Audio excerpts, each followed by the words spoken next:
بسم اللہ الرحمن الرحیم۔ امام احمد بن حنبل رحمۃ اللہ علیہ کا مبارک نام احمد اور کنیت ابو عبداللہ ہے۔ آپ رحمۃ اللہ علیہ ربیع الاول میں بغداد شریف میں پیدا ہوئے۔ اللہ پاک کے پیارے نبی حضرت محمد صلی اللہ علیہ وسلم سے آپ کا نسبت ملتا ہے۔ آپ ایک عظیم الشان بزرگ تھے۔ آپ کے والد محترم بچپن شریف میں ہی فوت ہو گئے۔ یوں آپ کی دینی تعلیم و تربیت کی ذمہ داری بچپن میں ہی آپ کی والدہ محترمہ کے حصے میں آئی۔ امام احمد بن حنبل رحمۃ اللہ علیہ کے بیٹے حضرت عبداللہ رحمۃ اللہ علیہ فرماتے ہیں، میرے والد محترم نے فرمایا کہ میں نے 16 سال کی عمر میں حدیث پاک کا علم حاصل کرنا شروع کر دیا، اور بسا اوقات میں منہ اندھیرے علم حدیث حاصل کرنے کے لیے گھر سے روانہ ہونے لگتا تو میری والدہ محترمہ شفقت کی وجہ سے میرے کپڑے پکڑ لیتی اور فرماتی صبح ہونے دو تاکہ لوگوں کی چہل پہل شروع ہو جائے۔ علم دین حاصل کرنے کے شوق میں آپ نے کوفہ، بصرہ، یمن، شام، عراق اور بہت سے جزائر کا سفر کیا۔ آپ رحمۃ اللہ فرماتے ہیں، میں علم دین حاصل کرتا رہوں گا یہاں تک کہ میں قبر میں داخل ہو جاؤں۔ ایک شخص نے امام احمد بن حنبل رحمۃ اللہ علیہ کو جوتے ہاتھ میں پکڑے دوڑتے ہوئے دیکھ کر آپ سے عرض کیا، اے ابو عبداللہ، کب تک بچوں کے ساتھ علم دین حاصل کرتے رہو گے؟ آپ رحمۃ اللہ علیہ نے صرف اتنا جواب دیا، موت تک۔ حضرت یحییٰ رحمۃ اللہ علیہ فرماتے ہیں، میں نے امام احمد بن حنبل رحمۃ اللہ علیہ جیسا کوئی نہ دیکھا۔ ہم ان کی صحبت میں 50 سال رہے اور ان 50 سالوں میں انہوں نے کبھی اپنی نیکی اور بھلائی کے ذریعے ہم پر فخر نہ کیا۔ امام احمد بن حنبل رحمۃ اللہ علیہ امام شافعی رحمۃ اللہ علیہ سے بہت محبت کرتے تھے۔ حضرت امام احمد بن حنبل رحمۃ اللہ علیہ فرماتے ہیں، میں 40 سال سے جو بھی نماز پڑھتا ہوں اس میں حضرت امام شافعی رحمۃ اللہ علیہ کے لیے دعا ضرور کرتا ہوں۔ آپ کے صاحبزادے نے عرض کی، ابو جان، یہ شافعی کون ہیں جن کے لیے آپ دعا کرتے ہیں؟ تو حضرت امام احمد بن حنبل رحمۃ اللہ علیہ نے ارشاد فرمایا، میرے بیٹے حضرت امام شافعی رحمۃ اللہ علیہ دنیا کے لیے سورج کی طرح اور لوگوں کے لیے عافیت کا باعث تھے، تو اب تم بتاؤ کیا ان دونوں صفات میں کوئی ان کا نائب ہے؟ حضرت عبداللہ بن امام احمد رحمۃ اللہ علیہ فرماتے ہیں، میرے والد محترم روزانہ ایک منزل قرآن کریم پڑھتے اور ہر 7 دنوں میں ایک قرآن پاک ختم کرتے، یوں ہی 7 راتوں میں بھی ایک قرآن کریم ختم فرماتے، اور یہ دن کی نمازوں کی تلاوت کے علاوہ ہوتا۔ آپ رحمۃ اللہ علیہ نماز عشاء کے بعد کچھ دیر آرام فرما کر صبح تک نماز و دعا میں مصروف رہتے۔ مزید فرماتے ہیں، میرے والد محترم حضرت امام احمد بن حنبل رحمۃ اللہ علیہ سب لوگوں سے زیادہ تنہائی پہ صبر کرنے والے تھے۔ آپ کو مسجد، جنازے میں حاضری یا کسی مسلمان کی عیادت کے علاوہ اور کہیں نہیں دیکھا جا سکتا تھا، اور آپ رحمۃ اللہ علیہ کو بازاروں میں گھومنا پسند نہیں تھا۔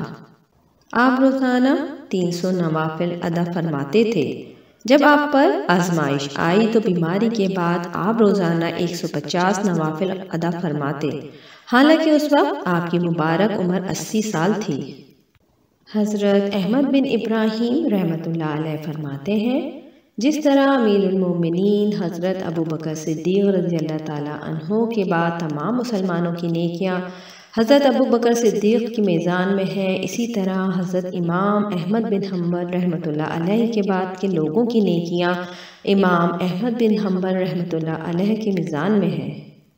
حضرت علی بن ابی حرارہ رحمۃ اللہ علیہ فرماتے ہیں، میری والدہ 20 سال سے چلنے پھرنے سے معذور تھیں۔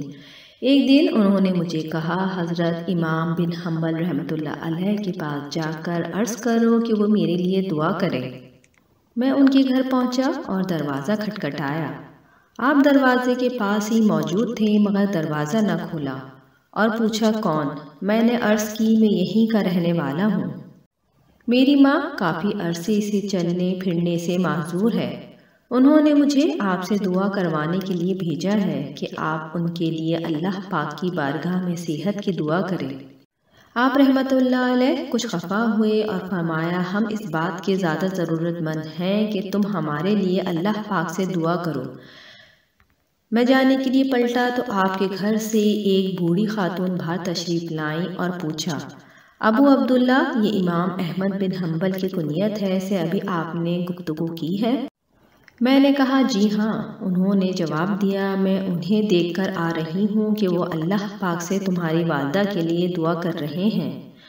حضرت علی بن ابی ہریرہ رحمۃ اللہ علیہ کہتے ہیں میں فوراً گھر آیا اور دروازے پہ دستک دی تو میری وہ ماں جو پچھلے 20 سال سے چلنے پھرنے سے معذور تھی وہ اپنے پاؤں پہ چل کر آئیں اور دروازہ کھول کر کہا، اللہ پاک نے مجھے صحت و عافیت عطا فرمائی ہے۔